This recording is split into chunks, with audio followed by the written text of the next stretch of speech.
நாளிலும் சபையார் யாவருக்கும் கிறிஸ்துமஸ் நல்வாழ்த்துக்களை நான் என்னுடைய சார்பாகவும் என் குடும்பத்தின் சார்பாகவும் தெரிவித்துக் கொள்கிறேன். இந்த கிறிஸ்துமஸ் நாட்களை நமக்கு தந்து நம்மை ஆசீர்வதிப்பதற்கு ஒரு நோக்கம் உண்டு. தெய்வன் தருகிற ஒவ்வொரு ஆசீர்வாதத்திலும் விலையேற பெற்ற அநேக காரியங்கள், நம்மை எதிர்பார்க்காத அநேக காரியங்கள் நமக்கு கிடைத்து கொண்டே இருக்கிறது. அவர் வந்ததனுடைய நோக்கம் என்ன என்று சொல்லி நாம் அநேக நேரங்களில் நாம் அறிந்திருந்தாலும் அதை மறந்து செயல்பட்டு உலக வழியாய் சுற்றித் திரிகிற பிள்ளைகளாய் நாம் காணப்படுவது நம்முடைய வாழ்விலே இயல்பான ஒரு காரியமாய் காணப்படுகிறது. தேவனுக்கு நமக்கு கொடுக்கிற தேவனுக்கு நாம் கொடுக்கிற முக்கியத்துவம் என்ன? அவர் நமக்கு தந்த அந்த முக்கியத்துவத்தை, அந்த இம்பார்ட்டண்டை நாம் அவருக்கு திரும்ப தருகிறோமா என்று சொல்லி நாம் ஒவ்வொரு நாளும் சீர்தூக்கி பார்க்கக்கூடிய பிள்ளைகளாய் நாம் காணப்பட வேண்டும். அப்படி இல்லாத பட்சத்தில் இது ஒரு பட்சமான அன்பாய் மாறிப்போகும். அல்லேலூயா. தேவன் நமக்கு தருகிற அன்பு எந்த விதமான ஒரு எதிர்பார்ப்பும் இல்லாத ஒரு அன்பு என்று சொல்லி நாம் நினைத்துக் கொண்டிருக்கிறோம். அப்படிதான் எல்லாரும் நினைக்கிறோம். அல்லேலூயா. எல்லாம் முடிப்பா இருக்கிறீங்களா? ரொம்ப டல்லா இருந்த மாதிரி இருக்கு. கிறிஸ்துமஸ் நாள் மாதிரி இல்லையே. அல்லேலூயா. ஆமென். எல்லாம் உற்சாகமா இருங்கப்பா. அல்லேலூயா. ஆண்டவர் நமக்கு தருகிற இந்த அன்புக்கு ஈடாய் நாம் என்ன திரும்ப கொடுத்து கொண்டு இருக்கிறோம் அவருக்கு? அல்லேலூயா. நாம் நம்மை கேட்டுக்கொள்ளக்கூடிய மிக முக்கியமான ஒரு காரியம், நம்முடைய வாழ்க்கையை நாம் அநேக வேளைகளில மிக செல்ஃபிஷான ஒரு காரியத்தை நாம் அமைத்துக் கொள்கிறோம். மனைவி எனக்கு அன்பு தர வேண்டும், ஆனா நான் அவளுக்கு அன்பு திரும்ப தர மாட்டேன். கணவன் என்னை நேசிக்க வேண்டும், நான் அவனுக்கு அந்த நேசத்தை திரும்ப கொடுக்க மாட்டேன். என் உற்றார் உறவினர் என்னை அதிகமாய் நேசிக்க வேண்டும், அவங்க எனக்கு அதிக இம்பார்ட்டன்ஸ் கொடுக்க வேண்டும், ஆனா நான் என் உறவினர்களுக்கோ என்னுடைய சுற்றார்களுக்கோ நான் என்ன செய்ய மாட்டேன், அந்த இம்பார்ட்டன்ஸை நான் கொடுக்க மாட்டேன். நான் என்னுடைய வழியில திஸ் இஸ் மை கேரக்டர் அப்படின்னு சொல்லி நாம் என்ன செய்வோம்? அநேக வேளைகளில நாம் நம்முடைய இருதயத்தை கடினப்படுத்தி கொண்டே இருக்கிறோம். ஆனா ஆண்டவர் தருகிற அன்புக்கு, எல்லா அன்புக்கும் ஒரு விலை உண்டு. அல்லேலூயா. எல்லா அன்புக்கும் ஒரு விலை உண்டு. ஆண்டவர் எதற்காக நம்ம தேவ தூதர்கள் சற்று சிறியவர்களாய் படைத்தாராம்? இவர்கள் என் துதியை சொல்லி வருவார்கள் என்று சொல்லி. அல்லேலூயா. அவரை துதிப்பதற்கு, அவரை போற்றுவதற்கு, அவர் நமக்காய் படைத்து வைத்திருக்கிற ராஜ்யத்தை சென்று அடைவதற்கு நம்முடைய கால்களை நாம் என்ன செய்யணும்? துரிதப்படுத்தி நடக்க வேண்டிய அவசரத்திற்குள்ளான காலத்துக்குள்ளே நாம் வந்திருக்கிறோம்.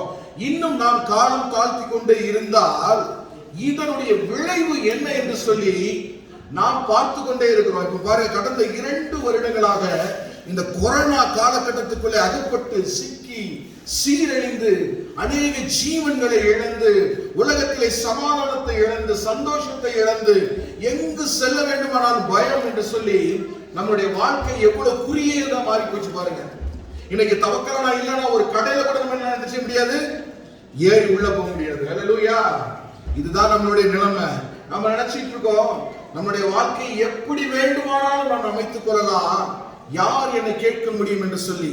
ஆனா ஆண்டவர் சொல்றாரு, அவர் நினைத்தால், அல்லேலூயா, அவர் சொல்ல ஆகும், அவர் கட்டளையிட நிற்கும் என்று சொல்லி வேதம் எப்படி அவரை குறித்து திட்டமும் தெளிவுமாய் சொல்லி இருக்கிறதோ அதே பிரகாரமாய் அவர் என்ன நினைத்தாலும் ஒரு நொடி பொழுதிலே எவரையும் மேன்மைப்படுத்தவும் எவரையும் தாழ்த்தவும் அவருக்கு முடியும். அல்லேலூயா.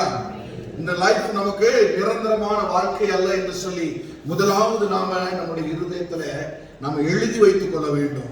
ஒவ்வொரு நாள் காலையில எழும்பும் பொழுது தேவ கிருபையே என்னை நிரப்புகிறதே, என்னை எழுப்பினதே, இந்த ஜீவனை தந்ததே, அனுதினமும் உணவை தந்ததே என்று சொல்லி அவரை பாடி போற்றி அவர் வழியில் நடக்கிற பிள்ளைகளாய் நாம் மாற வேண்டும். அல்லேலூயா.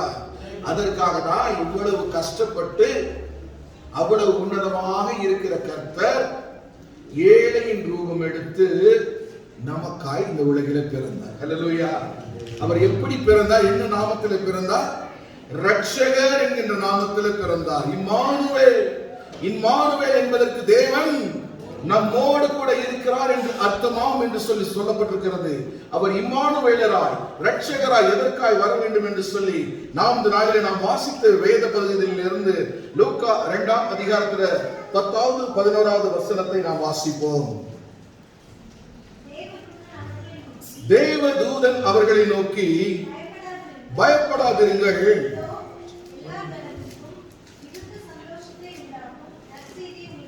இதோ எல்லா ஜனத்திற்கும் மிகுந்த சந்தோஷத்தை உண்டாக்கும். எதற்காக நமக்கு இந்த காரியத்திற்காக சந்தோஷம் வர வேண்டும்? ஏன்னா பாதை தெரியாம நடந்து கொண்டிருக்கிற நம்மை வழி நடத்துகிற ரட்சகராய் நம் கரம் பிடித்தவர் வர அவர் ஆசை உள்ளவராய் இறங்கி வந்தார். அதனாலதான் மிகுந்த சந்தோஷம் நமக்குள்ள உண்டாகும்படியான இந்த நற்செய்தி நமக்கு இந்த நாளிலே அறிவிக்கப்பட்டது. தொடர்ந்து வாசிங்க. இன்று கர்த்தராகிய கிறிஸ்து என்னும் ரட்சகர் உங்களுக்கு தாவீதின் ஊரிலே பிறந்திருக்கிறார். ஹல்லேலூயா. இதை விட மிகுந்த நற்செய்தி என்னவாக இருக்கும் நம்முடைய வாழ்க்கையில? ஒரு குழந்தை ஒரு வீட்டிலே பிறக்கும் பொழுது, ஒரு தாயின் கருவிலே உருவாகும் பொழுது, அந்த கரு வளர்ந்து வளர்ந்து வளர்ந்து வளர்ந்து ஒவ்வொரு நாளும் என் குழந்தை உள்ள எப்படி இருக்கிறதோ, அது என்ன குழந்தையா இருக்கிறதோ, அது ஆணா இருக்கிறதா பெண்ணா இருக்கிறதா, அது அழகுள்ளதா இருக்கிறதா சௌந்தரியம் உள்ளதா இருக்கிறதா என்று சொல்லி ஒரு தாயும் ஒரு தந்தையும் அனுதினம் காலையில எழும்பும்போது அந்த குழந்தையை, அந்த கருவுக்குள் வளர்கிற அந்த குழந்தையை நோக்கி எப்படி சந்தோஷப்பட்டு மகிழ்வாங்களோ, அதே விதமாய் இந்த நாளிலே நமக்கென்று ஒரு குமாரன் பிறந்திருக்கிறார். ஹல்லேலூயா. அந்த குமாரன் சாதாரணமான ஒரு குமாரன் அல்ல, அவர் நம்ம ரட்சிக்க வந்திருக்கிற ஒரு குமாரனாய் வந்திருக்கிறார்.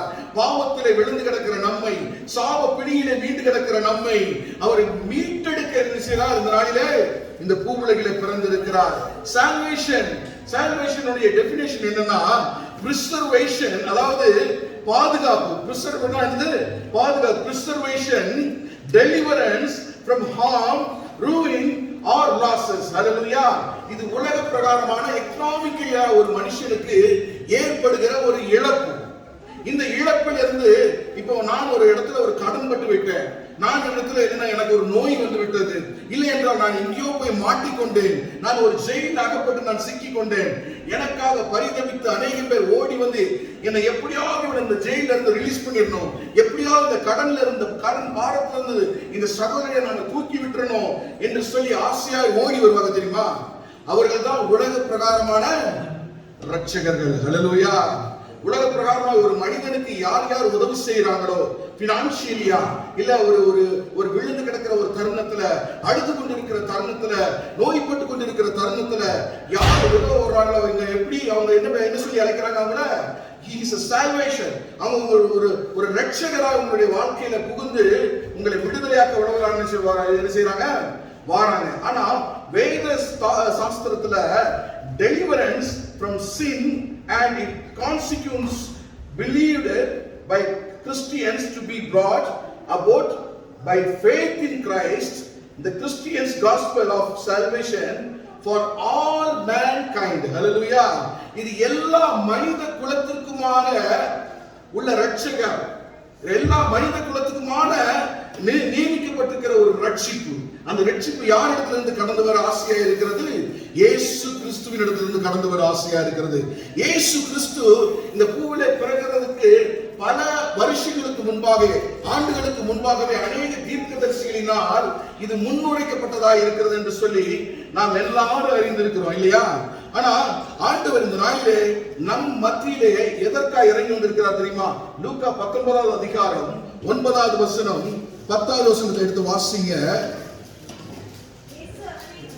இயேசு அவனை நோக்கி, இன்றைக்கு, நாளைக்கல்ல, என்னைக்கு?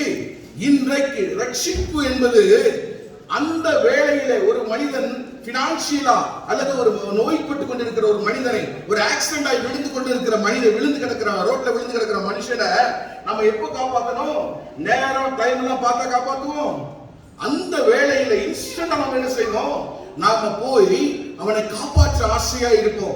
எப்படியாவது ஜீவனை காப்பாற்றி விட மாட்டோமா என்று சொல்லி ஆசையாய் அவனை தூக்கி கொண்டு ஹாஸ்பிட்டலுக்கு ஓடுகிற ஒரு பிள்ளையாய் நாம் காணப்படுவோம். அதுதான் சொல்றாரு, இன்றைக்கு உன் வீட்டுக்கு ரட்சிப்பு வந்துச்சு. வாசி. இவனும் ஆபிரகாமுக்கு குமாரனாய் இருக்கிறானே. எதற்காய் வந்திருக்கிறார்? நன்றாய் நல்ல காத கூர்மையை வச்சு கேளுங்க. இழந்து போனதை தேடவும் ரட்சிக்கவுமே மனுஷகுமாரன் வந்திருக்கிறார். ஹல்லேலூயா. பாருங்க எப்படிப்பட்ட கிருபை பாருங்க. அவருக்கு நமக்கும் ஒரு கனெக்ஷன் இல்லை என்று சொல்லி நாம் வாழ்ந்து கொண்டிருக்கிறோம். அவருக்கும் எனக்கும் என்ன பந்தம்? ஏதோ நான் பிறக்கும் போது ஒரு கிறிஸ்தவனாய் பிறந்த என்னுடைய வாழ்க்கையில என் தாய் தந்தையர் என்னை ஆலயத்துக்கு அழைத்து போனாங்க. ஞாயிற்றுக்கிழமை ஆனால் பைபிள் எடுத்துக்கொண்டு நான் போனேன். சண்டே கிளாஸ்ல உட்கார்ந்து இருந்தேன். இயேசுவை பற்றி சொன்னாங்க. ஒரு கதையாய் கேட்டேன். இவர் ஒரு ரட்சகர் என்று சொன்னாங்க. இவங்களெல்லாம் கேட்ட, எஸ், அவர் ஒரு ரட்சகரா இருக்கட்டுமே, ஒரு தெய்வமா இருக்கட்டுமே. என்ன இப்ப கெட்டு போயிடுச்சு? இது என்னுடைய வாழ்வு, என்னுடைய வழி, இது தனி வழி. எப்ப எனக்கு கடவுள் தேவையோ, எப்ப அவருடைய உதவி எனக்கு தேவையோ, அப்ப நான் ஆலயத்தில் வந்து அவரை தேடிக்கொள்வேன் என்று சொல்லி சுயநலமாய் வாழ்ந்து கொண்டிருக்கிற நமக்காய் அவர் என்ன செஞ்சாரா? இறங்கி வந்திருக்கிறார். ரட்சகராய் இழந்து போன நம்ம தேடி கண்டுபிடிக்க வேதத்தில் எழுதப்பட்டிருக்கல, காணாமல் போட ஆடை தேடி 99 ஆடு அவருடைய பக்கத்தில் இருக்குது. ஆனா அந்த காணாம போன அந்த ஒரு ஆடை தேடி அழைகிற அன்பு இருதயம். அதனாலதான் ஆண்டவர் சொல்ற, தேடவும் ரட்சிக்கவுமே மனுஷகுமார் இந்த உலகில் வந்திருக்கிறார். ஹல்லேலூயா! என்ன கிருபை பாருங்களேன், எவ்வளவு அன்பு பாருங்களேன். நம்ம இதை யோசிக்கிறதே இல்லை. ஏதோ ஆலயத்துக்கு வருகிறோம், தேவனுடைய வார்த்தையை கேட்கிறோம் என்று சொல்லி இது 10ஓடு 11 என்று சொல்லி போகிற மனப்பான்மையோடு வாழ்ந்து கொண்டிருக்கிற நமக்கு அவருடைய அன்பின் ஆழமும் தெரியல, அதனுடைய நீளமும் தெரியல, உயரமும் தெரியல. ஹல்லேலூயா! ஆண்டவர் சொல்றாரு, இட்ஸ் சோ பிரஷியஸ். அது நீங்க எது கூட என்ன செய்ய முடியாது, கனெக்ட் பண்ணவே முடியாது. இந்த உலகத்தில் இருக்கிற மனைவியின் அன்போடு கனெக்ட் பண்ண முடியாது, பிள்ளையின் நேசத்தோடு கனெக்ட் பண்ண முடியாது, கணவனின் நேசத்தோடு காதலோடு கனெக்ட் பண்ண முடியாது. இது எல்லாவற்றுக்கும் மேலான ஒரு விலையேற பெற்ற அன்பு, இயேசுவின் அன்பு. ஹல்லேலூயா! அந்த அன்பை ருசி பார்க்க நீங்க ஆசையா இருந்தீங்கன்னா, அவர் ரட்சகர் என்பதை ஒத்துக்கொண்டு அவர் வழியில் நடக்க இந்த நாளிலிருந்து தீர்மானிக்க வேண்டியது நம்முடைய கடமையா இருக்கிறது. எனக்கு பிரியமான தேவ ஜனமே, இயேசுவின் பிறப்பை குறித்து அநேக காரியங்கள் சொல்லப்பட்டிருக்கிறது. மோர் தென் 55 இடங்களிலே பழைய ஏற்பாட்டில் சொல்லப்பட்டிருக்குன்னு சொல்றாங்க. ஆனா ஒரு சில வேத சாஸ்திரிகள் என்ன சொல்றாங்கன்னா, 300க்கும் அதிகமான இடங்களிலே தேவன் வருகையை பற்றி, இயேசுவின் வருகையை பற்றி தீர்க்க தரிசனம் உரைக்கப்பட்டிருக்கிறது என்று சொல்லி சொல்லப்பட்டிருக்கிறாங்க. சங்கீதம் 22:1, சங்கீதம் 24:7, சங்கீதம் 103:12, ஏசாயா 9:2, ஏசாயா 9:6-7, ஏசாயா 11:1-5, ஏசாயா 22:22, ஏசாயா 25 8ஆம் வசனம் 9ஆம் வசனம், ஏசாயா 38வது அதிகாரம் 20வது வசனம், ஏசாயா 43வது அதிகாரம் 11வது வசனம், ஏசாயா 45வது அதிகாரம் 2வது வசனம், ஏசாயா 52வது அதிகாரம் 14ஆம் வசனம், ஏசாயா 53:1-12வது வசனம் உடைய அவருடைய வருகையை குறித்து முற்றிலுமா இன்னும் அநேக இடங்களில் எழுதப்பட்டிருக்கிறது. ஹல்லேலூயா! அநேக இடங்களில் தீர்க்கதரிசிகளால் உரைக்கப்பட்ட ஒரு காரியம் நிறைவேறுகிற ஒரு காலகட்டம் நமக்கு நற்செய்தியாக அறிவிக்கப்பட்டது. இன்றைக்கு ரட்சிப்பு. எப்படி அந்த காலத்தில் அவர் சொன்னாரோ, இன்றைக்கு இந்த வீட்டுக்கு ரட்சிப்பு வந்துட்டு சகையவே என்று சொல்லி. அவன் ஒரு பாவியா தான் இருந்தான். அவன் அநேகரை வஞ்சித்து அவருடைய பணத்தை குடுங்க ஆசையா தான் இருந்தான். ஆனா அவனுடைய இருதயத்தின் ஓரத்துல இந்த இயேசுவின் முகத்தை எப்படியாவது நான் பார்த்து விட மாட்டேனா, அவர் ரட்சகர் என்று சொல்லி எல்லாரும் சொல்றாங்க, அவரை எப்படியாவது என் ஓர கண்ணிலாவது நான் பார்த்து விட மாட்டேனா என்கின்ற ஒரு ஆசையோடு காட்டத்தி மரத்தின் மேலே ஏறி அமர்ந்த போது இயேசு திரளான ஜனக்கூட்டத்தின் நடுவில் நடந்து வந்து கொண்டிருக்கிறார். ஆனா அவர் மைண்ட் பண்ணல. அந்த சின்ன இருதயத்தின் வாஞ்சையை இயேசு அறிந்து அவனை கூப்பிட்டார். சக்கையுவே, இறங்கி வா, இன்றைக்கு நான் உன் வீட்டிலே தங்க வேண்டும் என்று சொல்லி அவனுக்கு ரட்சிப்பை கொடுத்து, மாத்திரமல்லாம அவனுடைய வீட்டுக்குள் பிரவேசித்து அவனோடு பூஜனை பண்ணினார். ஹல்லேலூயா! இயேசு கிறிஸ்து நமக்கு பிறந்ததனுடைய நோக்கம் ஏதோ வெறுமனையாய் நாம் அவரை வணங்கி போவதற்கு மாத்திரமல்ல, நம் வாழ்க்கையில அவரை உறுதியாய் பற்றி கொண்டு நடக்கக்கூடிய பிள்ளைகளாய் நீ காணப்படணும். இல்லைன்னா அவர் வந்து நம்மளுடைய ரட்சித்தது எல்லாம் வீணாய் போயிடும். அவர் நமக்காய் பட்ட பாடுகள் எல்லாம் வீணா போயிருங்க. எதற்காக அவர் பாடுபட்டார்? எதற்காக அவர் கல்வாரி சிலுவையில் அடிக்கப்பட்டார்?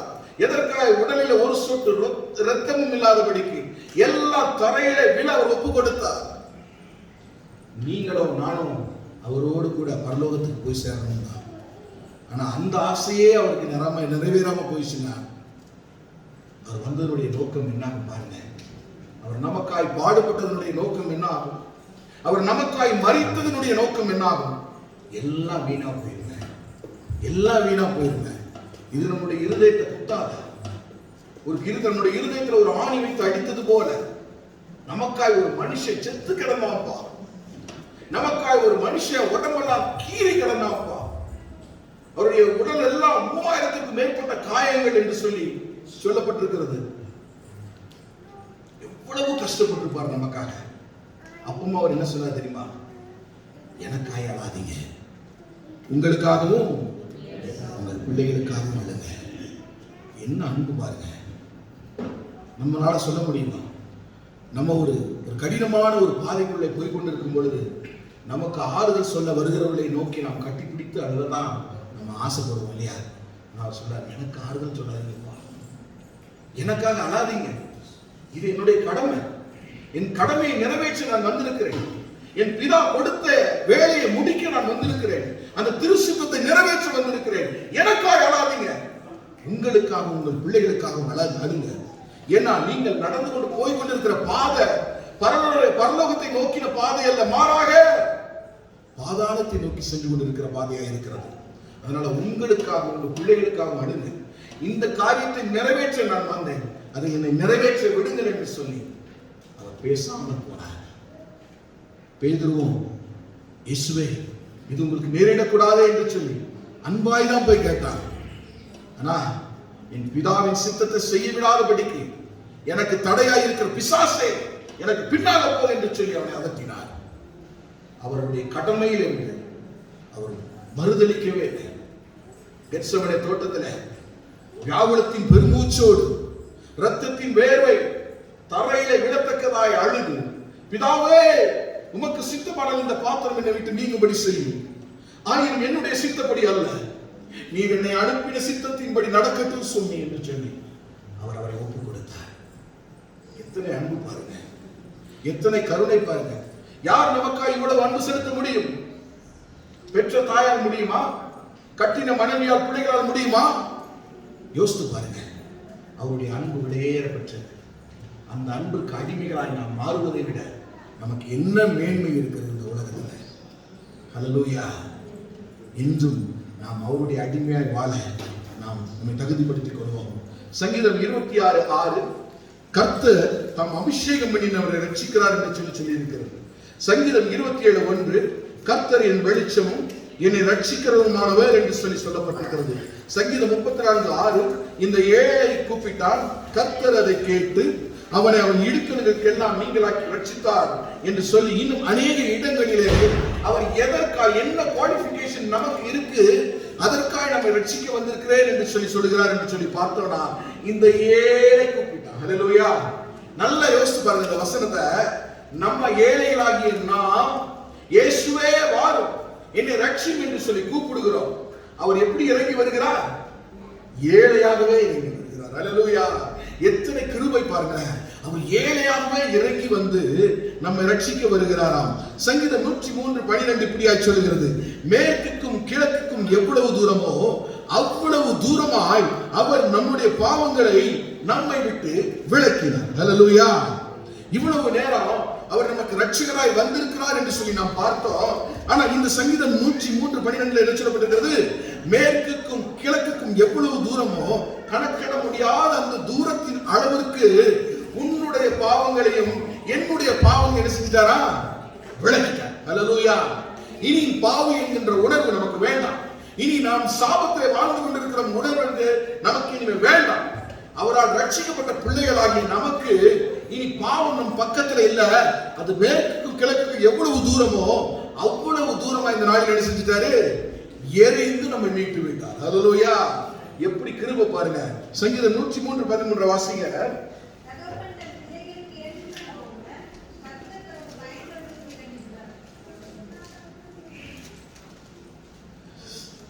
எப்படி இறங்குகிறாரா? ஒரு தகப்பன் தன் பிள்ளைக்கு இறங்குகிறது போல கர்த்தர் தமக்கு பயந்தவர்களுக்கு இறங்குகிறார். கர்த்தருக்கு பயப்படாத மனுஷனை அவர் கண்டுகொள்வதே இல்லை. இயேசுவுக்கு பயப்படாத மனுஷனை அவர் கண்டுகொள்வதே இல்லை. உதாரணமாக நாம் பார்த்தோம், சக்கேயு என்கின்ற மனுஷன் மிக கொடிய மனிதனாய் இருந்தா, ஏழைகளை அவன் என்ன செஞ்சான்? அவன் வாரித்து அவருடைய பணத்தை பிடுங்கி அவனுடைய செல்வத்தை சேர்க்கிற ஒரு மனிதனாய் இருந்தான். ஆனா அவனுடைய ஓரத்துல அவர் எப்படியாவது பார்த்து விட மாட்டேனா என்கின்ற ஆசையும், அவர் எப்படிப்பட்டவரோ என்கின்ற பயமும் அவருடைய இருதயத்திலே ஒட்டி கொண்டிருந்தபடினாலே அவனுக்கு ரட்சிப்பு கிடைத்தது. ஹல்லேலூயா. அது அவர் சொல்றாரு, தன் பிள்ளைகளுக்கு இறங்குகிறது போல கர்த்தர் தமக்கு பயந்தவர்களுக்கு மாத்திரம் என்ன செய்கிறாரு? இறங்குகிறார். அப்ப முதலாவது நமக்கு என்ன தேவை? கர்த்தருக்கு பயப்படுகிற பயம் நம்முடைய இருதயங்களை இந்த நாளிலிருந்து ஆட்கொள்ள கடந்ததாக. ஹல்லேலூயா. ஒவ்வொரு இருதயமும் இந்த நாளிலே யாருக்கு பயப்பட வேண்டும்? நம் இயேசுவுக்கு பயப்பட வேண்டும், நம் கர்த்தருக்கு பயப்பட வேண்டும் என்று சொல்லி முதலாவது காரியத்தை சொல்லுகிறது. இரண்டாவது பாருங்க, சங்கீதம் 103:8 இப்படியா சொல்லுகிறது.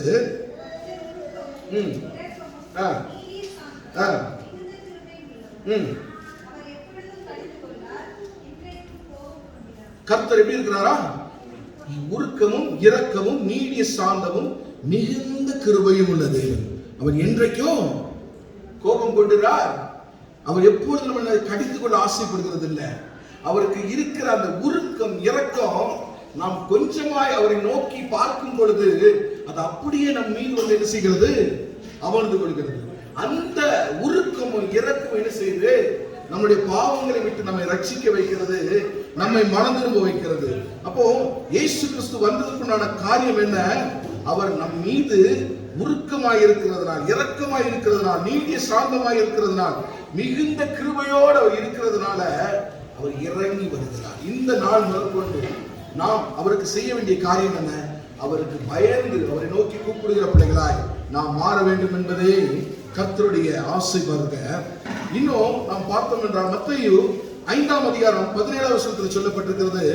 இரண்டாவதாக நான் எதற்காக முதலாவது ரட்சிக்க வந்து இப்ப என்ன சொல்றாரு பாருங்க. மத்தேயு 5:17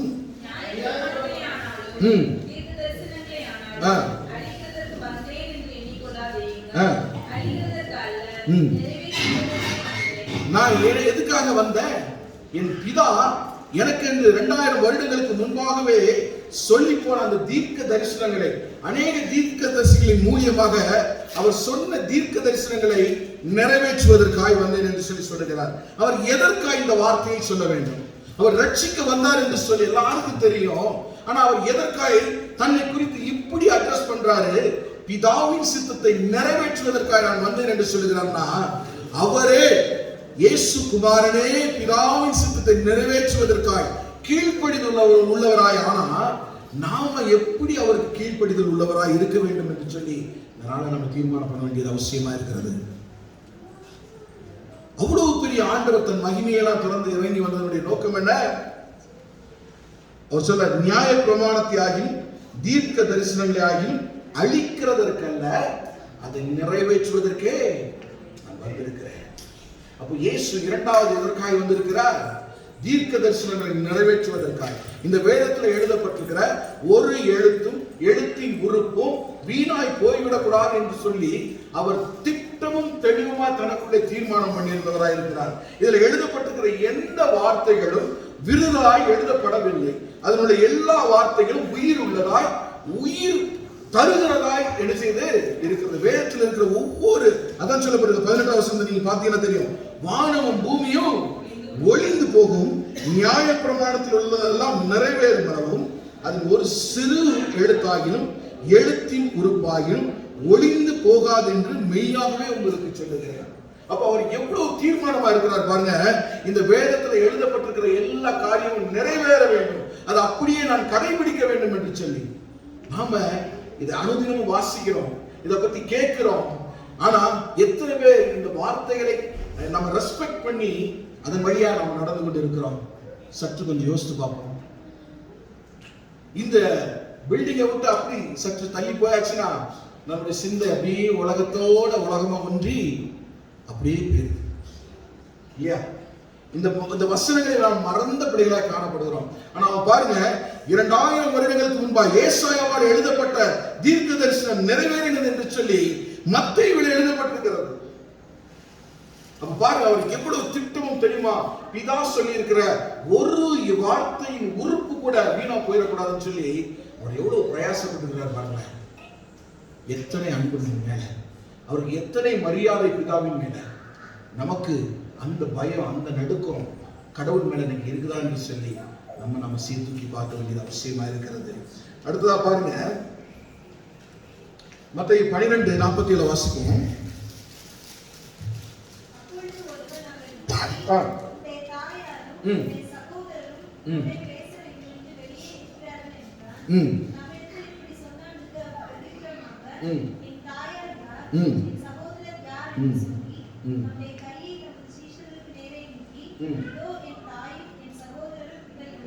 பாருங்க, அவர் ஏன் இப்படி சொல்லணும்?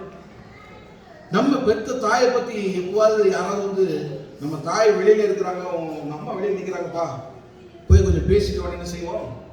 எங்க அம்மா வந்திருக்கணும் ஆசையா ஓட மாட்டோம், எங்க அப்பா எங்க அண்ணன் வந்திருக்கிறோம் ஆசையா ஓட மாட்டோம். ஆனா அங்க அவர் என்ன சொல்லுகிறார்? யார் என் தாய், யார் என் சகோதரர் என்று சொல்லி தம்முடைய கையை தமது சீஷர்களுக்கு நேரே நீட்டி, இதோ என் தாயும் என் சகோதரர்கள். அவர் ஏன் சொன்னார் தெரியுமா? அதுக்கு அடுத்த வசனத்தை வாசிங்களேன்.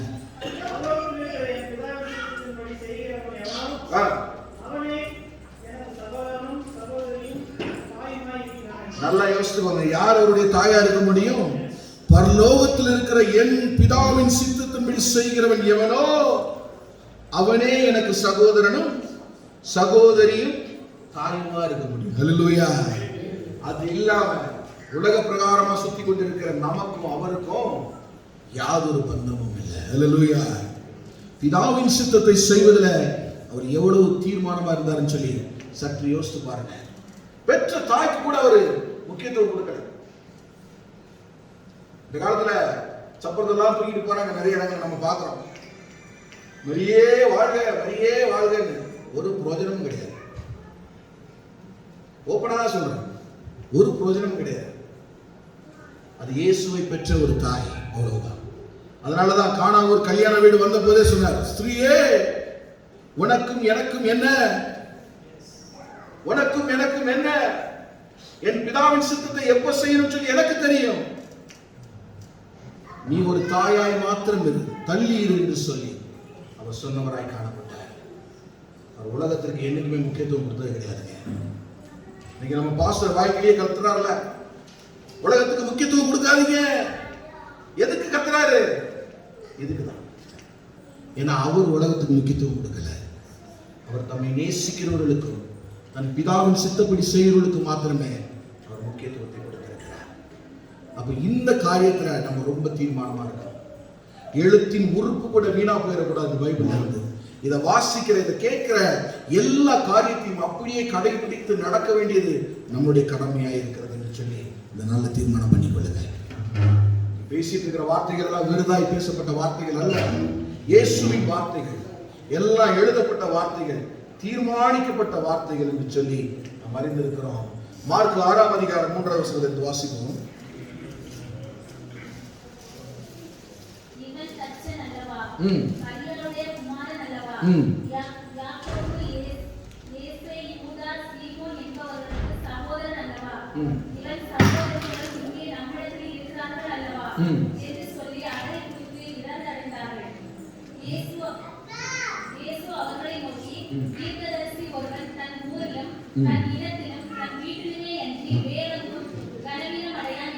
ஹல்லேலூயா.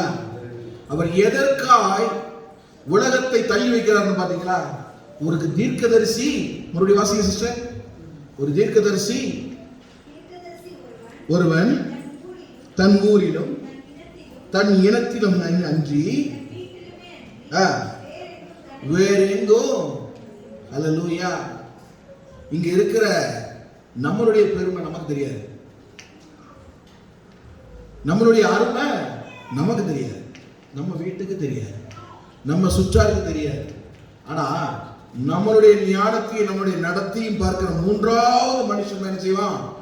இவருக்குள்ள இவ்வளவு ஞானம் இருக்கிறதா என்று சொல்லி பார்ப்போம். ஏன்னா நம்ம எல்லாருடைய முகத்தையும் நேர பார்த்துக்கிறோமா? எப்போதும் நம்ம என்ன செய்ய மாட்டோம். அவன் என்ன வழக்கம் போலதானே, என்ன ஒரு இன்னைக்கு வசனம் எடுத்தாரு, அவர் ஒரு பாட்டு எழுதினாராம், ஒரு பாட்டு பாடினாராம், என்ன இது பெரிய இவ்வளவுதான். நம்மளை கனவீனப்படுத்துறதுக்கு தான் நம்ம சுத்தி இருப்பாங்க. நம்மளை பெருமைப்படுத்துறதுக்கு யாருமே நினைச்ச மாட்டாங்க, சுத்தி இருக்க மாட்டாங்க. ஆண்டவர் அதான் சொல்றேன், கனவீனப்படுத்துறதுக்கு தான் நம்மளுடைய வீட்டார்கள் நம்ம பார்ப்பாங்க. நம்ம கனமடைகிறது எங்க? வெளியில போகும்போது தான். இல்லையா? இது எதுக்காக சொல்ல வந்தேன்னா, ஒரு சின்ன எக்ஸாம்பிளுக்காக சொல்ல வந்தேன். ஆனா இதனுடைய நான் சொல்ல வந்த வேறு அதல்ல. மார்க் 6:3 அவர் என்ன சொல்றாரு, இவன் தச்சன் அல்லவா, மரியாளின் குமாரன் அல்லவா, என்ன இவருடைய சகோதரன் அல்லவா, இவருடைய சகோதரி அல்லவா என்று சொல்லி அட்ரஸ் பண்றாங்க. ஆனா அவர் என்ன சொல்றாரு, என் வீட்டுக்காரங்க எனக்கு முக்கியம் அல்ல, என் பிதாவின் சித்தத்தை செய்கிற யாரோ அவர்கள் தான் என்னுடைய வீட்டாரும் என் தாயாரும் என் சகோதரரும் சகோதரியுமா இருக்க முடியும். அல்லேலூயா. அப்போ நாம இனிமே அவருடைய திருவுள்ள சித்தத்தை செய்வதற்கு ஆயத்தப்பட்ட பிள்ளைகளாக இருக்கிறோமா என்று சொல்லி நம் தலையை நாம் சீர்தூக்கி பார்க்க வேண்டியது அவசியமா இருக்கிறது. யோவான் 10ஆம் அதிகாரம் 30ஆம் வசனத்தில் அவர் சொல்றார் பாருங்க, அவருடைய மகிமையை குறித்து, நானும் பிதாவும் ஒன்றாய் இருக்கிறோம் என்கின்றார். 25ஆம் வசனத்தில் சொல்றார், என் பிதாவின் நாமத்திலே நான் செய்கிற கிரியைகளே என்னை குறித்ததான சாட்சிகளை கொடுக்கிறது. நீங்க ரொம்ப யோசிக்க வேண்டாம். அவர் ஏழையாய் பிறந்தார், தச்சனுக்கு மகனாய் பிறந்தார், மாட்டுத் தொழுவிலே பிறந்தார் என்று சொல்லி அவரை குறித்து ஏளனம் பண்ண வேண்டாம். அவர் எப்படி சொல்றாரு, நானும் பிதாவும் ஒன்றாய் இருக்கிறோம், என் பிதாவின் நாமத்திலே நான் செய்கிற கிரியைகளே என்னை குறித்ததான சாட்சிகளை கொடுக்கிறது. அவர் செய்த அற்புதங்களும் அடையாளங்களும் ஏராளம் ஏராளம், அதை சொல்லி முடியாது. அப்போ இயேசுவுக்கும் பிதாவுக்கும் பரிசுத்த ஆவிக்கும் நம் உடலையும் நம் மனதையும் ஒப்பு கொடுத்து வாழுகிற ஒரு வாழ்க்கை தான் அந்த இடத்துல உண்மையான ஒரு ரட்சிப்பை செய்யும் ஏற்படுத்த முடியும். இயேசு என்னைக்கோ 2000 ஆண்டுகளுக்கு முன்பாக நமக்காக ரத்தத்தை சிந்தி விட்டார். சிலுவையில அடிபட்டு அவர் கடமையை முடிச்சுட்டு போயாச்சு. இன்னைக்கு பிதாவுடைய வலது பார்சத்தில் வீட்டிலிருந்து நமக்காக பரிந்து பேசிக் கொண்டிருக்கிறார். ஒவ்வொரு காரியத்தை நாம் தவறும் பொழுதும், இதோ என் மகள், இதோ என் மகன், இவர்களுக்காக நான் அடிக்கப்பட்டேன் என்பதை நினைவு கூறும் பிதாவே என்று சொல்லி அவரிடத்தை கெஞ்சி மன்றாடி நம்மை காப்பாற்றி கொண்டிருக்கிறார். இதுதான் நடக்கிற உண்மை. இதுதான் நடக்கிற உண்மை. இந்த கொரோனால எத்தனை லட்சம் ஜனங்கள் இறந்து போனாங்கன்னு சொல்லி யோசித்து பாருங்க. ஆனா நீங்களும் நான் இன்னும் உயிரோடு இருக்கிறோமே. உன் குடும்பமும் என் குடும்பமும் இன்னும் வாழ்ந்து கொண்டு இருக்கிறதப்பா. எத்தனையோ ஜனங்களுக்கு சாப்பாடு இல்லை, தண்ணி இல்லை, சம்பாத்தியம் இல்லை, வேலை இல்லை. உனக்கும் எனக்கும் நல்லா சம்பாத்தியத்தை கொடுத்திருக்கிறாரு. இதை விட சாட்சி வேற என்ன வேணும்? வேற என்ன வேணும்? ஒரு காலகட்டத்தில் நாம வாலிபனாய் வளருகிறோம், படிச்சு முடிக்கிறோம், வேலைக்கு வர்றோம். வேலைக்கு வந்தோன்னா நமக்கு திருமணம் செய்து வைக்கிறாங்க, நமக்கு குழந்தைகள் பிறக்கிறது. அந்த குழந்தைய நம்ம ஆசையா வளர்க்குறோம், வளர்த்து பெரியவனாக்குறோம், படிக்க வைக்கிறோம். அவனுக்கு ஒரு வேலை கிடைக்குது, நமக்கு வயசாகி போச்சு, இப்போ நமக்கு முடியலை, இப்போ நமக்கு சம்பாதிக்க முடியல, உடல்ல இருந்த பலனெல்லாம் போச்சு. நம்மளை பாதுகாக்க வேண்டியது, பார்த்துக்கொள்ள வேண்டியது யாருடைய கடமை? நம் பிள்ளைகளுடைய கடமை இல்லையா? அதே மாதிரிதான் அவர் வந்தார், பாடுபட்டார், மரித்தார், உயிர் தெழுந்தார், பிதாவின் இடத்துல போயிட்டாரு. அவருடைய கடமையை அவர் முடிச்சுட்டு போயிட்டாரு. நாம எப்போ நம்ம கடமையை செய்ய போறோம்? நாம எப்போ நம்ம கடமையை செய்ய போறோம் என்று சொல்லி நாம் யோசிக்கிறவர்களாக காணப்படும். அவர் நான் வாழ்ந்தபடி நீங்களும் வாழுங்க என்று சொல்லி போயிட்டார். என் பிதாவின் வீட்டில் அநேக வாசஸ்தலங்கள் உண்டு, அப்படி இல்லாததால் உங்களுக்கு சொல்லியிருப்பேன். நான் போய் உங்களுக்காக ஒரு ஸ்தலத்தை ஆயத்தப்படுத்தி நீங்களும் என்னோடு இருக்கும்படிக்கு நான் உங்களை மீண்டும் என்னிடத்தில் சேர்த்துக் கொள்வேன் என்று சொல்லி யோவான் 14ஆம் அதிகாரத்தில் 3ஆம் வசனத்தில் சொல்லியிருக்கிறார். அப்ப இவ்வளவு காரியங்கள் நமக்காய் தயார் பண்ணப்பட்டு எல்லாம் ரெடியா இருக்கு. கன்ஸ்ட்ரக்ஷன்லாம் முடிஞ்சாச்சு. இனிமே அறுவடை காலம் தான். அறுவடை காலத்துக்கு ஆரம்பமாக தான் இந்த காரியங்கள்லாம் நடந்து கொண்டு இருக்கிறது. அப்ப இதுல நல்ல பதராய் நாம் என்ன செய்யணும்? நல்ல நிலத்துல விழுந்த விதையாய் வளர்ந்து கனி தந்து அந்த நெல்மணிகள் என்ன செய்யணும்? கரெக்டான இடத்துல போய் சேர்ந்தாதான் அது பாதுகாக்கப்படும், அது உபயோகப்படுத்தப்படும். இல்லைன்னா நம்ம தமிழ்நாட்டு கவர்மெண்ட் மாதிரி தான். நம்ம விவசாயிகள்லாம் கஷ்டப்பட்டு மூட்டையா கட்டி கட்டி கொண்டு போய் கொடுக்குறாங்க. எல்லாம் மழையிலையும் வெயிலையும் கிடந்து நாசப்பட்டு அழிஞ்சு போகுது. நம்மளுடைய வாழ்க்கையும் அப்படி அழிஞ்சு போகுமா? யோசித்து பாருங்க. நமக்கு இந்த வாழ்க்கை மாத்திரம் அல்ல, நமக்கு வேறொரு உலகம் இருக்கிறது, வேறொரு வாழ்க்கை இருக்கிறது. அதை நோக்கி நடக்கிற பிள்ளைகளாய் நம்ம இந்த நாளிலிருந்து மாற்றிக்கொள்வோம். தீர்மானம். எனக்கா இவ்வளவு கஷ்டப்பட்ட ஒரு மனிதன் உண்டப்பா, ஒரு தெய்வம் உண்டப்பா, அவருக்காக நான் ஏதாவது செய்யணும் அப்படிங்கிற பண்பு நமக்குள்ள வளரட்டும். ஹல்லேலூயா. அதைத்தான் ஆண்டவர் நாள்ல என்ன செய்யறாரு? நம்மிடத்துல எதிர்பார்க்கிறார். யோவான் 27:28 எடுத்து வாசிங்க. யோவான் 27வது அதிகாரம் 28வது வசனம்.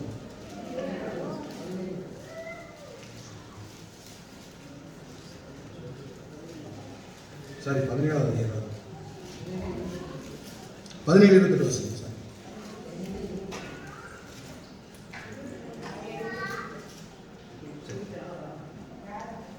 என் ஆடுகள் என் சத்தத்திற்கு செவி கொடுக்கிறது, நான் அவைகளை அறிந்திருக்கிறேன், அவைகள் எனக்கு பின் செல்கிறது, நான் அவைகளுக்கு நித்திய ஜீவனை கொடுக்கிறேன், அவைகள் ஒரு காலம் கெட்டு போவதில்லை. மூன்றாவதாக ஆண்டவர் எதற்காக இறங்கி வந்தார்? நமக்கு நித்திய ஜீவனை கொடுக்க இறங்கி வந்திருக்கிறாராம். அதே 29வது வசனத்தில் பாருங்க, அவைகள் எனக்கு தந்த என் பிதா என்னிலும் பெரியவராய் இருக்கிறார். அப்ப இந்த ஆடுகளாகிய நம்ம அவர் யார் கொடுத்திருக்கிறாரு? பிதாவானவர் அவர் கொடுத்திருக்கிறாரு. அந்த ஆடுகளை சரியான வழியில நடத்தி பரலோகம் கொண்டு சேர்ப்பது அவருடைய வேலையா இருக்கிறது. அதனால அவர் சொன்னாரு, நித்திய ஜீவனை கொடுக்க வந்தேன். இன்னைக்கு மாத்திரமல்ல, நான் என்றைக்கும் உங்களுக்கு ரட்சகராய் இருக்கும்படிக்கு நித்திய காலமாய் நீங்கள் என்னோடு கூட வாழும்படிக்கான ஒரு வழியை ஏற்படுத்துவதற்கே நான் வந்தேன். இந்த உலகத்துல நான் வந்து பாடுபட்டு மரித்து நான் திரும்ப போறது மாத்திரமல்ல, என்றென்றைக்கும் நான் உங்க கூட இருக்கும்படிக்கு, நீங்கள் என்னோடு இருக்கும்படிக்கு உங்களுக்கு நித்தியமான ஒரு வாழ்வை, நித்தியமான ஒரு ஜீவனை கொடுக்க நான் வந்திருக்கிறேன் என்று சொல்லுகிறார். இன்னும் யோவான் 3ஆம் அதிகாரம் 15வது வசனத்தில் சொல்லப்பட்டிருக்கிறது பாருங்க. யோவான் 3:15 வாசிங்க. தன்னை விசுவாசிக்கிறவன் எவனா இருந்தாலும் சரி, அவன் கெட்டு போகாம நித்திய ஜீவனை அடையும்படிக்கு உயர்த்தப்பட வேண்டும். என்ன ஒரு அன்பு பாருங்களேன். தன்னை நேசிக்கிறது யாரா இருந்தாலும் சரி, அவங்க நித்திய ஜீவனை அடையும்படிக்கு அவங்களை உயர்த்துவதே என்னுடைய வேலை என்று சொல்லி அவர் சொல்லுகிறார். அப்போ அவருடைய காரியத்துக்கு நாம ஒப்பு கொடுத்தாதான் நம்ம என்ன செய்ய முடியும்? நாம அந்த நித்திய ஜீவனை சென்று அடைவதற்கு வழி காண்பிக்கப்படும் என்று சொல்லி நாம் பார்க்கிறோம். அப்போஸ்தலர் 10ஆம் அதிகாரம் 38வது வசனத்துல ஆண்டவர் இதற்காகத்தான் செஞ்சாரு, அவரை வல்லமையால நிரப்பினார். எடுத்து வாசிங்க. நசரேயனாகிய இயேசுவை தேவன் பரிசுத்த ஆவியினாலும் வல்லமையினாலும் அபிஷேகம் பண்ணினார். தேவன் அவருடனே கூட இருந்தபடியினால் எப்படி அவர் நன்மை செய்கிறவராகவும் பிசாசின் வல்லமையிலே அகப்பட்டிருக்கிற நாம யாவரையும் குணமாக்குகிறவராகவும் வந்திருக்கிறார். அல்லேலூயா. இப்படிப்பட்ட வல்லமை அவரிடத்துல இருக்கிற பிரகாரமா தான் அவர் சொல்றாரு, நான் உங்களுக்கு ரட்சிப்பை கொடுக்க வந்திருக்கிறேன், உங்களை ஒரு ஆடுகளாய் பார்க்கிறேன், உங்களை நான் நித்திய ஜீவனுக்கு கொண்டு சேர்க்கும் வரைக்கும் என் கடமை இன்னும் முடியலப்பா, தயவு செய்து நான் சொல்லுகிற வழியிலே நீங்கள் நடவே என்று சொல்லி சொல்லுகிறார். யோவான் 12:49 எப்படியா சொல்றாரு பாருங்க. யோவான் 12ஆம் அதிகாரம் 46வது வசனம்.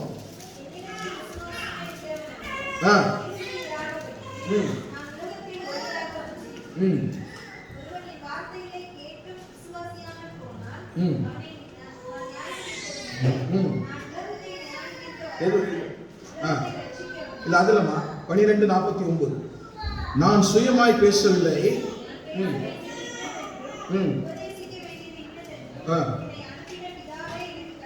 எப்படி?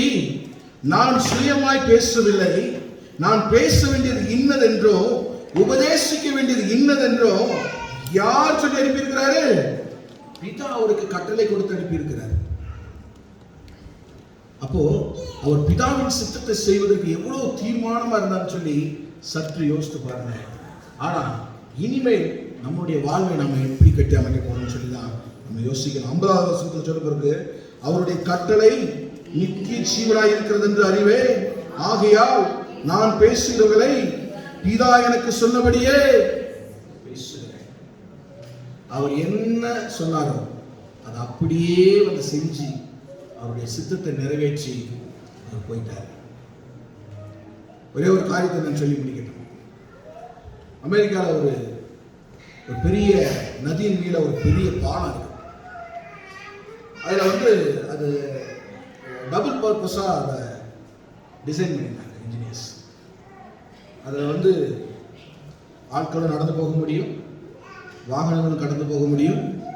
ட்ரெயின் வர நேரத்தில் அது ஒரு ரயில்வே ட்ராக்காகவும் அது மாறும். அது இல்லாமல் கப்பல்கள் கடந்து போகும் பொழுது அந்த பாலத்தை அப்படியே உயர்த்துனாங்கன்னா அந்த பாலம் வழிவிடும், கப்பல்கள் கடந்து போயிடும். இப்படி மல்டி பர்பஸாக அந்த பிரிட்ஜை டிசைன் பண்ணியிருந்தாங்க. ஒரு நாள் அந்த பிரிட்ஜ் ஆப்ரேட்டருடைய பையன் சொன்னான், அப்பா எனக்கு அந்த பிரிட்ஜுக்கு வந்து பார்க்கணும், நீங்கள் அதை எப்படி ஆப்ரேட் பண்ணுறீங்கன்னு சொல்லி பார்க்கணும்னு சொல்லி எனக்கு ஆசையாக இருக்குது, என்னை கூட்டிகிட்டு போங்கன்னு சொல்லி ரொம்ப அடம்பிடிச்சாங்க. இவர் எவ்வளோ சொல்லி பார்த்துருக்கிறாரு, வேண்டாம்னா அதெல்லாம் ஆபத்தான இடம், வேண்டான்னு சொன்னால் அவன் கேட்கல. அவன் வந்தான், அப்பாவும் அப்படியே அவனை கை நடையா அவனை கூட்டிகிட்டு போய் கால்நடையாக அப்படியே பிரிட்ஜோடைய நடு பகுதிக்கு போயிட்டாங்க. போய் நின்று பார்க்குறாங்க. அது ரொம்ப ஆழமான ஒரு இடம், அழகாக இருக்குது, நிறைய போட்டெல்லாம் கடந்து போகுது. சுற்றி அந்த சைடு பார்த்தா நிறைய அந்த காடுகள் நிறைந்த மரங்கள் அழகாக இருக்குது. எல்லாம் அப்படியே பார்த்து ரசிச்சுக்கிட்டே இருக்கிறாங்க. இந்த ஆள் இது ஆப்ரேட்டர் என்ன பண்ணிட்டாரு, அந்த ட்ரெயின் வர டைமை கெஸ் பண்ணாம என்ன செஞ்சிட்டாரு, அப்படியே தன் மகனோடு மதிமயங்கி நின்றார். திடீர்னு தூரத்துல அந்த ட்ரெயின் வர்ற சத்தம் கேட்குது. அந்த ட்ரெயின் ஹார்ன் அடிக்குது, மூணு. அப்பதான் இவருக்கு ஞாபகம் வருது, ஐயோ பாலத்தை மூடணுமே, நம்ம பாலத்து நடுவில் நிற்கிறோமேன்னு சொல்லி. ஆனா இவர் வேகமா ஓடினாதான் அந்த பாலத்தை ட்ரெயின் வர்றதுக்கு முன்னால மூடி முடிக்க முடியும். அப்போ இவர் இப்ப என்ன செய்ய முடியாது, தன் மகனை கூட்டிட்டு ஓட முடியாது. இப்படிப்பட்ட இக்கட்டான சூழ்நிலை அவர் என்ன செய்யறாரு, தன் பையன் அதே இடத்துல நெல் எங்கேயும் நகர்றாதுன்னு சொல்லி அப்படியே அந்த இடத்துல நிக்க வச்சுட்டு, நான் இப்ப 5 நிமிஷத்துல வந்துடுறேன், நீ பயப்படாத, இதே இடத்துல நில்லுன்னு சொல்லி நிப்பாட்டிட்டு அவர் ஓடுறாரு. அவர் ஓடிட்டு இருக்காரு, எப்படியாவது சீக்கிரம் போய் அந்த பாலத்தை கீழே இறக்கணும்னு சொல்லி. ஆனா போகும் பொழுதுதான் திடீர்னு சத்தம் கேக்குது, அப்பா அப்பான்னு சத்தம் கேக்குது. திரும்பி பார்த்தா அந்த பையன் தூரமா அவன் ஓடி வந்துட்டு இருக்கிறான். இவர் விட்டுட்டு போனோன்னு அவன் பயந்து அவர் பின்னாடியே ஓடிட்டான். அப்போ இவர் இங்க இருந்து சடனா அப்படி நின்று பாக்குறாரு, ஒன்னும் ஓடல. அதுக்குள்ள என்ன செஞ்சுட்டான், அவன் அந்த ரயில்வே ட்ராக்குக்குள்ள அவன் கால் உள்ள போய் மாட்டிடுச்சு, விழுந்துட்டான். விழுந்த உடனே இப்ப இவங்க அப்பாவுக்கு போய் அவனை தூக்கக்கூடிய டைமும் அங்க போய் பட்டன் அமுக்கக்கூடிய டைமும் கரெக்டா இருக்கு. அவர் சூஸ் பண்ண வேண்டியதெல்லாம் என்னது, 2 ஆப்ஷன் அவருடைய மத்தியில இருக்கு. ஒண்ணு, ஓடி போய் தன் பிள்ளையை காப்பாற்றணும், இல்லைன்னா ஓடி போய் அந்த பட்டனை அமுக்கணும். அந்த பட்டனை அமுக்கலன்னா திரளான ஜனங்கள், அந்த ட்ரெயின்ல எத்தனையோ பேர் இருக்கிறாங்க, ஆயிரக்கணக்கான ஜனங்கள், எல்லாரும் அப்படியே நதிக்குள்ள விழுந்து அந்த ட்ரெயின் மூழ்கி எல்லாரும் செத்து போயிடுவாங்க. இந்த பக்கம் தான் கஷ்டப்பட்டு பெத்து வளர்த்த பையன் துடிக்கிறான், அப்பா ஹெல்ப் மீ, அப்பா ஹெல்ப் மீ துடிக்கிறான். 2 பக்கமும் அவருக்கு நெருக்கம். ஆனா அவர் சரியான முடிவு எடுக்கிறாரு, ஓடி போய் பட்டனை அமுக்கிறாரு. ஒரு பட்டனை அமுக்கின உடனே அந்த பாலம் அப்படியே கீழே இறங்குது, ட்ரெயின் பக்கத்துல வருது. அப்படியே அந்த பாலம் இறங்கும், அந்த ட்ரெயின் அதை கடந்து போகவும் சரியா இருந்தது. அந்த ட்ரெயின் அப்படி கடந்து போகுது. இவர் அப்படி அதிர்ச்சியில் நின்று அந்த ட்ரெயினை பார்க்கிறாரு. ட்ரெயின்ல எல்லாரும் சந்தோஷமா ஆடி பாடி, நிறைய பேர் உட்கார்ந்து மது குடித்து கொண்டு அப்படியே சந்தோஷமா இருந்து, நிறைய குழந்தைங்கள்லாம் அப்படியே வேடிக்கை பார்த்துட்டு ஹாயின் கையில காமிச்சிட்டு போறாங்க. இவருடைய கண்ணுல இருந்து அப்படியே கண்ணீரா ஒடியுது. அந்த ட்ரெயின்ல போற யாருக்கும் தெரியல, இந்த ட்ரெயின் இப்போ உயிரோட போயிட்டு இருக்கிறதுக்கு ஒரே ஜீவன், ஒரே காரணம் யாரு? அந்த சின்ன பையன். அவன் மேலதான் அந்த ட்ரெயின் போயிட்டு, அவனை கூடாக்கி நசுக்கி பிழிந்து அவன் உருவம் தெரியாம அவனை சிதைத்து விட்டு அந்த ட்ரெயின் அவனை கடந்து போய் கொண்டிருக்கிறது உயிரோட. அது அந்த ட்ரெயின்ல இருக்கிற யாருக்குமே தெரியல. இந்த தகப்பா அப்படின்னு பார்த்து கண்ணீர் வடித்துக் கொண்டிருக்கிறார். என் புள்ள உள்ள விழுந்து அப்படியே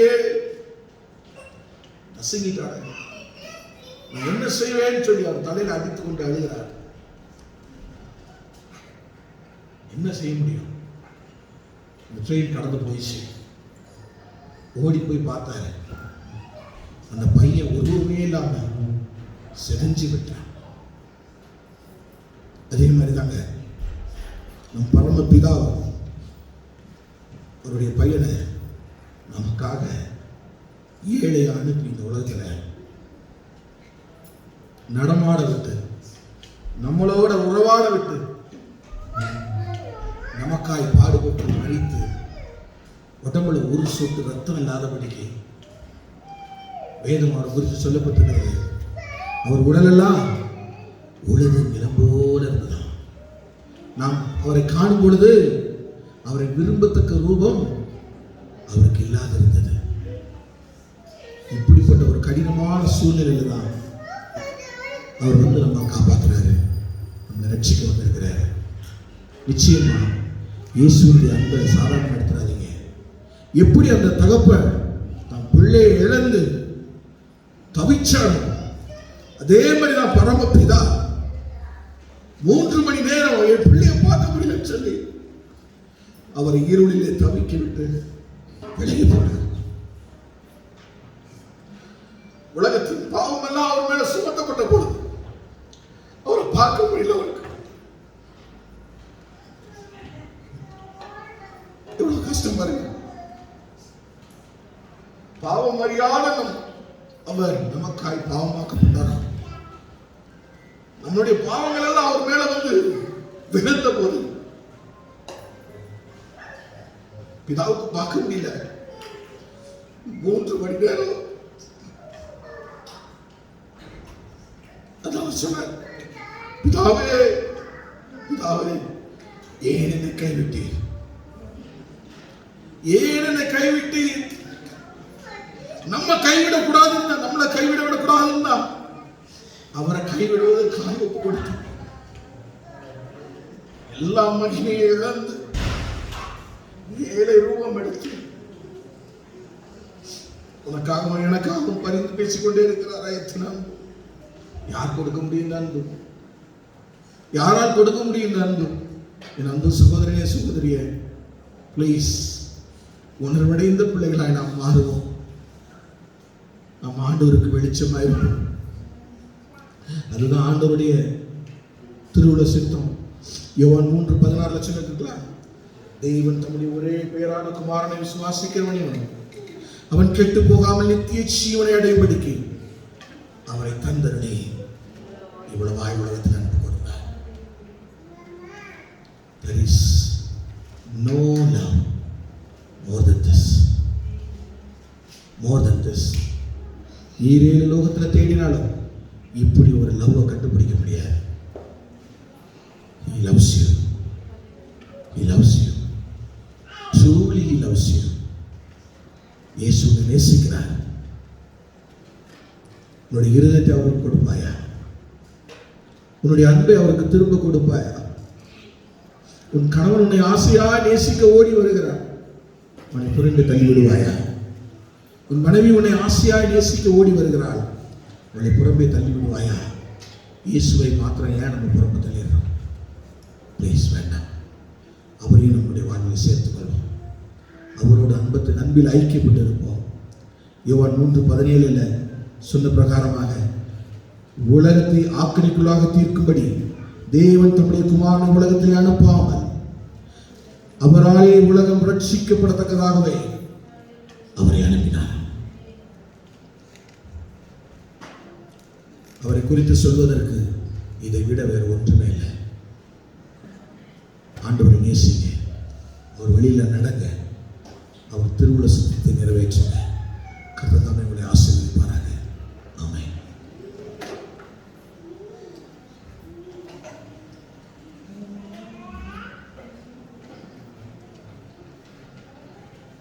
ஹல்லேலூயா, ஹல்லேலூயா, ஹல்லேலூயா. தேவ ஆவியானவர் தாமே மெய்யாகவே நம்மோடு கூட இடைப்பட்டிருக்கிறார். அவருடைய வார்த்தைகளை கேட்டிருக்கிறோம். வசனத்தை கேட்கிறவர்களாய் மாத்திரமல்ல, அதன்படி நடக்கிறவர்களாய் நாம் நடக்க சொல்லி தேவன் ஆசைப்படுகிறார். இதற்காக தேவன் இந்த உலகத்திற்கு வந்தார் சொல்லி இந்த நாளில் நாம் பார்த்திருக்கிறோம். இந்த நாளில் தேவன் பிறந்ததை கொண்டாட வந்திருக்கிற நாம் அவர் பிறப்பை என்ன பண்ணிடக்கூடாது, அற்பமாய் எண்ணாதபடிக்கு அவர் பிறப்பின் அவசியத்தை உணர்ந்தவர்களாய் நம்முடைய வாழ்க்கையை அவருக்கு ஒப்புக் கொடுக்கும். தேவன் தான் நம்ம ஒவ்வொருவரையும் ஆசீர்வதிப்பாராக. இந்த வேளையிலும் நம்ம ஃபர்ஸ்ட் ஹாஃப்னுடைய லாஸ்ட் பார்ட்டுக்கு வந்திருக்கிறோம். இந்த ஃபர்ஸ்ட் ஹாஃபை நம்ம இதில் இருக்கிற ஸ்டாண்ட்லைனை ப்ரேயர் பண்ணி இந்த ஃபர்ஸ்ட் ஹாஃபை ஃபினிஷ் பண்ணுவாங்க.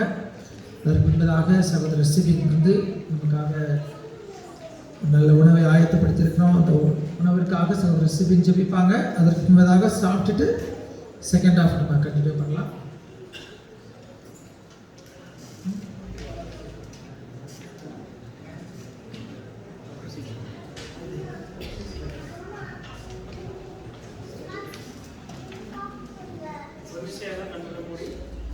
ஜெபிக்கலாம். நேற்றும் இன்றும் என்று மாறாத எங்கள் அதிகமாய் நேசித்து வழிநடத்துகிறோம். உங்களுக்கு நன்றி செலுத்துகிறோம். பிதா குமாரன் பரிசுத்த ஆவியானவரே உங்களுக்கு நன்றி செலுத்துகிறோம்.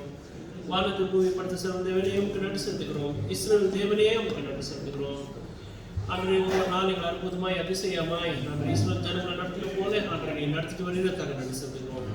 அன்று ஒவ்வொரு நாளும் ஆண்டவரே பயத்தோடு பக்தியோடு நாங்கள் ஜீவிக்கும்படி ஆண்டவரே இந்த வாழ்க்கை எப்பொழுதுனாலும் நாங்கள் அதுக்கு ஆயத்தமாக இருக்கும்படி நிற்கிறோம். இந்த மன மகிழ்ச்சி நாளுக்காக நன்றி செலுத்துகிறோம் ராஜா. டிசம்பர் மாதம் 25ஆம் தேதி ஆண்டவரே 2021 இந்த சவுதி அரேபிய தேசத்தில் ஆண்டவரே யூத் ஃபெலோஷிப் சார்பாய் ஆண்டவரே இந்த இடத்துல ஆண்டவரே எங்களுக்கு காண கொடுத்த கிருபைக்காக நன்றி செலுத்துகிறோம் ராஜா. இந்த நாளில் ஆண்டவரே நீ ஆண்டவரே பல்லாயிரம் ஆண்டவரே சோமரி ஆண்டவரே 1000 years முன்னாடி ஆண்டவரே நீங்கள் பெருமையா ஆண்டவரே இந்த நாளில் நினைவு கொடுக்கிறோம் ஆண்டவரே.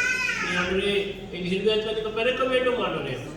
இந்த நாளில் ஆண்டவரே ஒவ்வொரு ஹிருதயத்தில் நீங்கள் பிறக்க வேண்டும் ஆண்டவரே.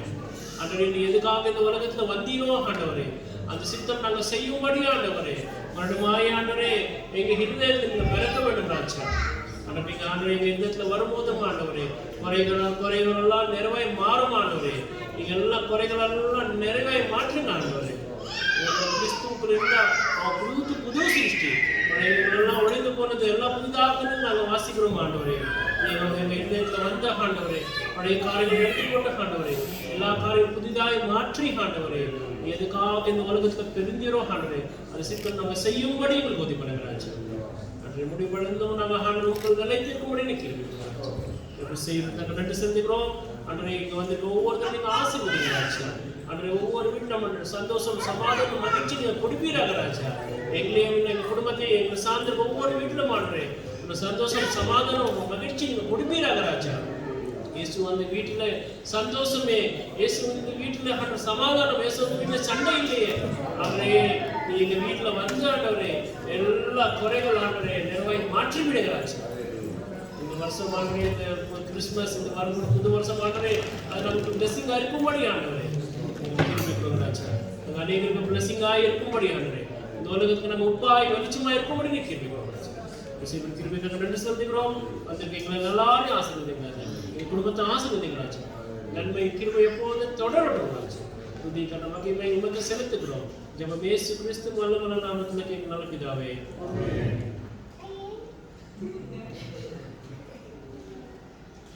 ಸ್ತೋತ್ರ ಮಾಡ್ರೇಸಪ್ಪ ಗೋಡಾನ ಕೊಡಿ ಸ್ತೋತ್ರ ಮಾಡ್ರೇಸಪ್ಪ அந்த வேளை சந்தோஷம் மனமகிழ்ச்சியோடு வழிநடத்துகிற கிருபைகளுக்கு கோடான கொடி ஸ்தோத்திரம் ಮಾಡ್ರೇಸಪ್ಪ இந்த உணவை ஆயத்தப்படுத்தி அந்த கிருபைக்கு கோடான கொடி ஸ்தோத்திரம் ಮಾಡ್ರೇಸಪ್ಪ நம்ம உட்கொள்கிற யாருக்கு அந்த நோய்நொடிகள் பிரச்சனைகள் ஆபத்து மோசம் வராதபடி நல்ல சத்தான ಅಂದರೆ நல்ல ஒரு ஆரோக்கியமான உணவை நீங்கள் மாற்றிக்கிற கிருபைகளுக்கு கோடான கொடி ஸ்தோத்திரேசப்பா. இந்த மனமகிழ்ச்சியால் எத்தனையோ மக்கள் உணவு இல்லாதபடி இருக்கிறதை காண்கிறேசப்பா. எல்லா மக்களும் இந்த உணவுகள் சென்று சேர நீங்கள் கிருபை செய்யுங்க ராஜா. ஆசிரியங்க பலப்படுத்துங்க ஏசப்பா ராஜா. இந்த உணவை செய்த ஒவ்வொரு கரங்களையும் ஆசிரியங்க ராஜா, பலப்படுத்துங்க ராஜா. இந்த உணவை ஆண்டே சப்பா தந்த அந்த பாவம் ஸ்தோத்திரம் ஆண்டே சப்பா அந்த பாவனை ஆசிரியங்க பலப்படுத்துங்க ஏசப்பா. அவர் குடும்பம் தேவை எல்லா தேவையை சந்திங்க ராஜா. அவர் குடும்பம் அவர் எந்த நோக்கத்தில் அந்த உணவை ஆயத்தப்படுத்தினாரோ அந்த நோக்கத்தை எல்லாம் நீங்கள் வாய்க்கப்படுங்க. ஆசிரியங்க பலப்படுத்துங்க ராஜா. நீரே பொறுப்படுத்திக் கொள்ளுங்க ராஜா. குற்றங்கள் மன்னித்து சிறுத்தை வரப்பட சாமி.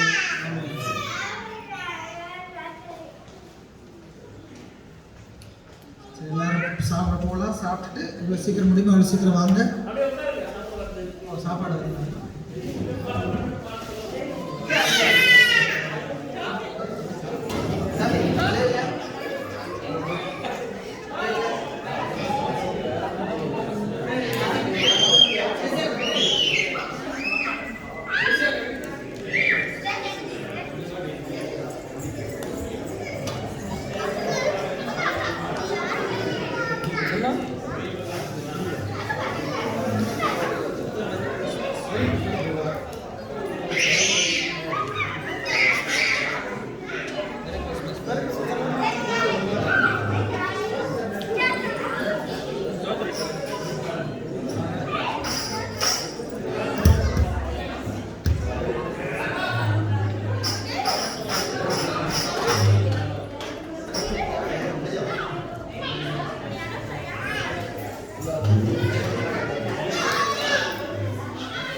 Gracias.